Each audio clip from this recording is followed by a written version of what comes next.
Caros amigos aqui do canal Via Romana, como vão? Pois bem, pessoal, eu queria aqui nesse vídeo fazer uma breve reflexão sobre por que eu não sou a favor do impeachment do Bolsonaro, perfeito?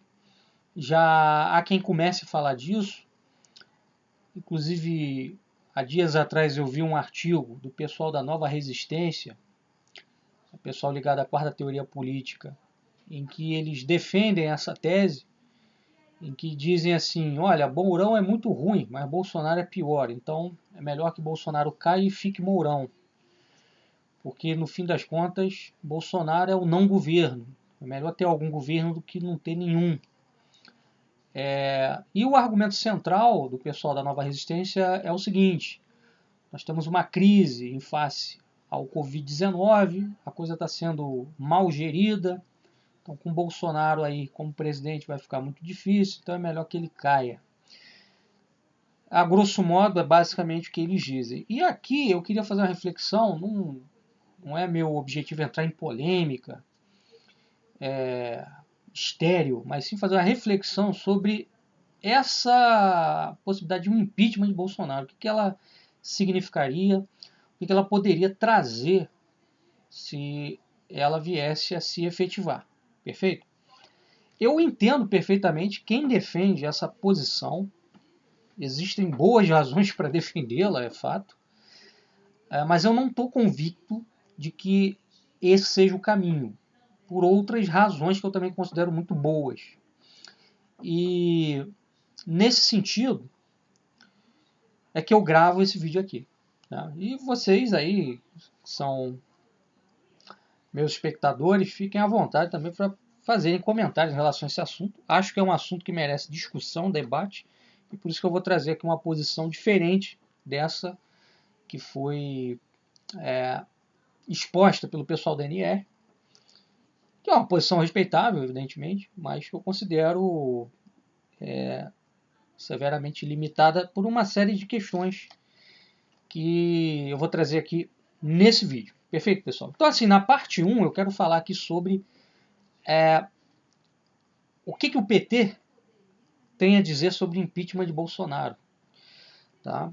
Um pouquinho também sobre o impeachment da Dilma em 2016, que eu apoiei, inclusive, e como isso teve um impacto, né, a posteriori nas eleições de 2018, ao meu ver. Na parte 2 eu quero falar um pouco do Mourão. Qual a posição do Mourão? Diferença dele para o Bolsonaro? Tem alguma? Não tem nenhuma? Etc. E na parte 3 um prognóstico que poderia acontecer caso o Bolsonaro viesse a sofrer um impeachment agora, em 2019, lá na frente de 2022. Tá? Então, primeiramente, eu vou tomar liberdade aqui de trazer um áudio de um amigo que relata a posição do PT sobre a questão do impeachment do Bolsonaro, para que a gente possa discutir, começar a falar aqui desse assunto. Perfeito? Vamos lá, pessoal. Mudando um pouquinho de assunto, eu vi o Munir Haddad compartilhando um texto que me parece fazer sentido. Né? A Gleisi Hoffmann recebeu orientações do Lula, né, de não entrar em coro por impeachment de Bolsonaro. Por que eu estou puxando um assunto relacionado ao PT? Porque me parece bem evidente, né, no raciocínio deles é o seguinte, olha, se o Bolsonaro cair no meio dessa crise, né, ele pode alegar em 2022, ou algum candidato aliado ao bolsonarismo, de que ele caiu por causa da crise. Você não teve como fazer um governo, não teve oportunidade, pegou a crise mais grave do capitalismo desde 1929. Enfim, existem várias alegações que podem servir para justificar, por exemplo, um voto num Bolsonaro novamente ou num candidato bolsonarista. Enquanto me parece que deixar o Bolsonaro se autodestruir, destruir seu próprio governo, é o caminho mais rápido para eles retornarem ao poder. Ou seja, em conclusão, o Bolsonaro, segundo essa perspectiva, dessa estratégia, é uma espécie de ariete do PT. Né? O Bolsonaro é uma ariete. Ariete é aquela arma de guerra, não sei se você conhece, que era usada para poder abrir muralhas ou abrir portões de muralhas. Né? cara ia batendo com um negócio, um tronco, um pedaço de mármore muito pesado, geralmente com molice, com charuda, até romper a barreira e entrar com o exército. No caso, a muralha do Palácio do Planalto. Né? O Bolsonaro virou o Aris do PT. Enquanto ele vai se destruindo, ele vai destruindo o próprio governo. E por isso, né, o PT vira novamente uma alternativa, já que não tem mais um candidato antipetista forte. Então é isso, pessoal. A perspectiva do PT é não defender o impeachment do Bolsonaro, porque o melhor caminho, a melhor via seria deixar o Bolsonaro até o final, esgotando esse ciclo, permitindo assim que viesse o PT novamente como alternativa em 2022. Ao meu ver, essa estratégia me parece muito coerente, muito correta. Pelo seguinte, em primeiro lugar, o governo Bolsonaro, como disse o Alcolumbre dia desse, acabou, não tem mais governo. Né? O governo Bolsonaro não tem condições mais de levar nada à frente. Vocês vejam, por exemplo, que muita coisa, em termos de reforma liberal, não passou nesse período que nós tivemos de normalidade, 2019 2020. Muito por quê? Porque o Bolsonaro cansou de brigar com o Congresso, né? E quando o Paulo Guedes chegava para conversar com Maia, ou com algum congressista, ele já tinha a má vontade certa, né, da parte do Congresso, então a coisa não avançava. Isso foi uma vantagem para nós, né, que somos antiliberais. Uma coisa também que a gente tem que levar em consideração é que se o Bolsonaro cai hoje, qual vai ser o discurso que vai ser montado em cima da queda dele? Mais ou menos igual ao que o PT montou da queda da Dilma em 2016. Foi um golpe, né? No caso do Bolsonaro, vão dizer que foi um golpe da China, do comunismo internacional, né, do PT e dos governadores que inviabilizaram o governo do Bolsonaro. Isso vai reforçar a imagem dele como o salvador da República, né, como o cara certo realmente para governar, e poderá, vamos dizer assim,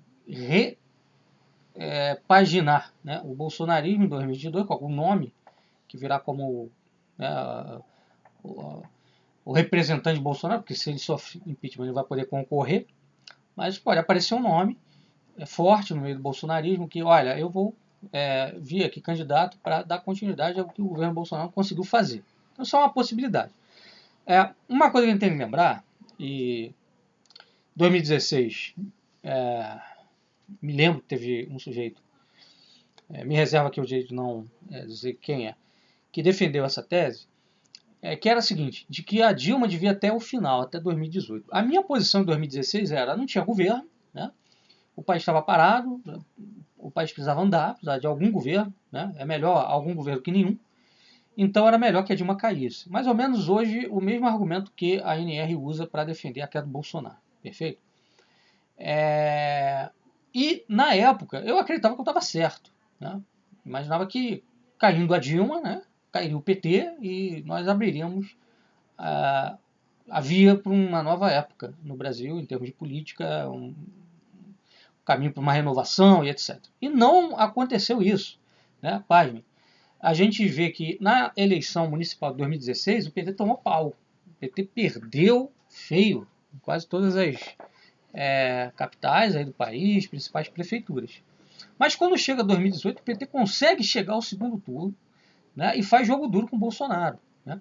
Isso por quê ocorreu? Porque o PT ressurgiu em 2018. Muito simples, porque o governo Temer, né, ele insistiu numa pauta liberal, hiperliberal. Né? A reforma do trabalho, PEC do teto, né, o austericídio, né, uma pauta liberal como nunca antes vista na história do Brasil, e que, na verdade, o governo Bolsonaro é a continuidade disso, né, em boa parte.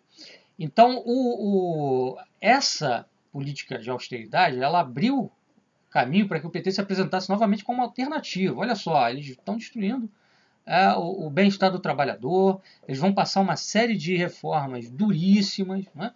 Então, olha, o PT é o caminho, nós temos condição de levantar uma candidatura de oposição a Bolsonaro, ninguém mais, então votem em nós. Né? E aí acabou que o Haddad foi para o segundo turno, quando parecia lá no meio da eleição que era Bolsonaro versus Ciro Gomes que iam fazer o segundo turno. Né? Enfim, Então isso tudo, ao meu ver, serve como reflexão para a gente pensar que se Bolsonaro cair hoje, ele pode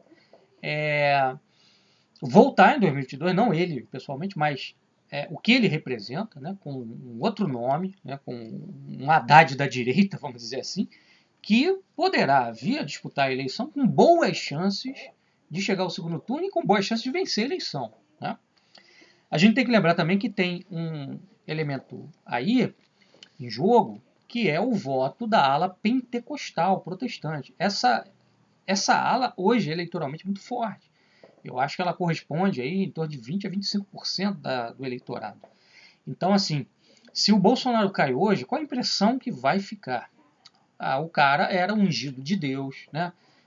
Forças infernais se uniram contra ele e derrubaram, enfim. Então a gente tem que se unir mais ainda para que em 2022 ele traga aí um candidato que seja amigo do capitão, que vai limpar o Brasil e que vai colocar Deus, né, na cadeira presidencial.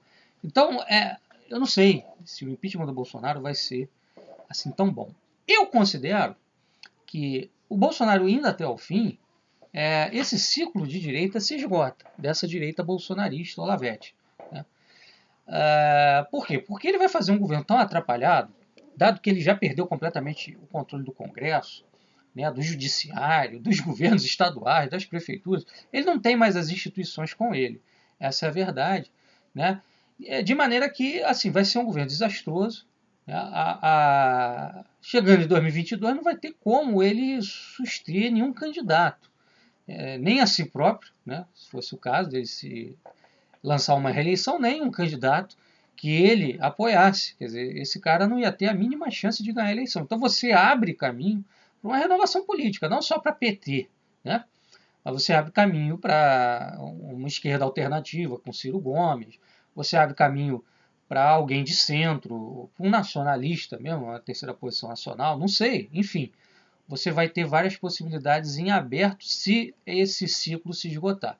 Se ele não se esgotar, nós vamos ter novamente, ao meu ver, a polarização, né, da eleição entre um Bolsonaro golpeado, né, lá em 2000, aqui em 2020, e volta em 2022 com um candidato alternativo, né, onde ele vai ficar como testa de ferro, né, governando por trás desse candidato, né, que vai aparecer aí, e por conta da aparição de uma alternativa a Bolsonaro de 2022, para dar continuidade ao que não foi feito, né, nós podemos ter novamente aquela velha dialética PT-Bolsonaro. Não, eu vou votar no PT porque eu não quero o Bolsonaro, o anti-bolsonarismo e o antipetismo, a dialética, um puxando o outro. Né? E aí você não abre caminho para nada, nada de alternativo, nada de novo, né?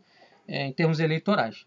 Eu considero que, então, o impeachment do Bolsonaro é bastante perigoso por conta disso, porque não vai esgotar esse ciclo, tá? E assim, o cálculo que o PT faz de que, olha, se o Bolsonaro sofrer um impeachment agora, nós não temos chance em 2022, é um cálculo que me parece muito correto. Me parece muito correto. Agora, mesmo que, né, ele viesse a sofrer um impeachment, acredito que o fato dele aparecer lá em 2022 novamente com um candidato poderia também puxar o PT. Vejam, eu estou considerando essa hipótese como uma hipótese plausível, bem razoável. Né? Vamos passar aqui para a parte 2, né? Que é sobre o Mourão. Né? O Mourão é tão diferente assim do Bolsonaro. Né? A minha visão do Mourão é a seguinte: o Mourão ele tem um naipe de estadista, né? Muito maior do que Bolsonaro.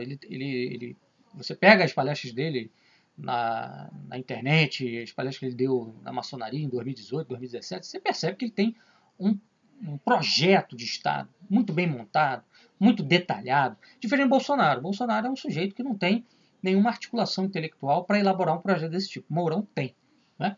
E se Mourão viesse a ser presidente, ele teria, além desse preparo intelectual maior, além dessa capacidade como estadista muito superior à de Bolsonaro, que entende muito melhor o funcionamento das instituições e como usá-las para chegar onde ele quer, né, ele vai ter um capital político né, muito grande para passar as reformas que o Bolsonaro não tem mais capital para passar, né?